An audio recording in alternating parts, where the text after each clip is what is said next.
Welcome back students. Myself Raghuvan sir extends the chapter 1 in part 2. Let's continue observing the map of India. The distance between the two extreme latitudes is 3214 kilometers and about 2933 kilometers between the two extreme longitudes. Thus, the total geographic area of our country is 3.28 million square kilometers. Here, students, you must learn the longitudinal distance or angular distance, which is denoted in degree east or west, because it will be very useful to find out the local and standard time of a place.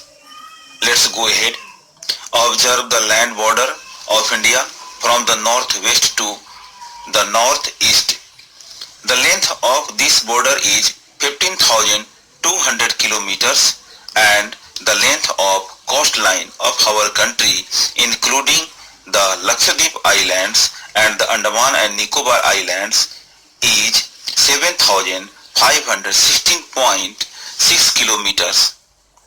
India is bounded by the young fold mountains, popularly known as the Himalayas, in the northwest, north and northeast.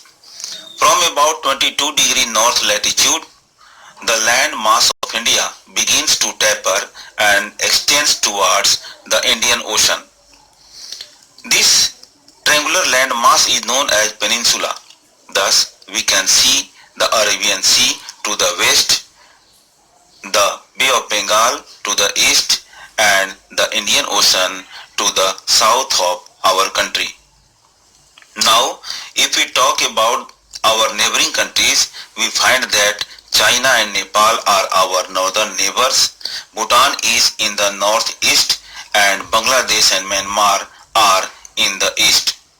To the south of our country, you can see two island nations, Sri Lanka and Maldives.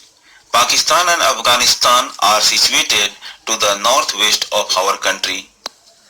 Other thing which is very important to know, that the southernmost tip of India is Kanyakumari today, because the Indira Point, which was considered the southernmost point of the Indian Union, got submerged under the Indian Ocean in 2004 during the tsunami.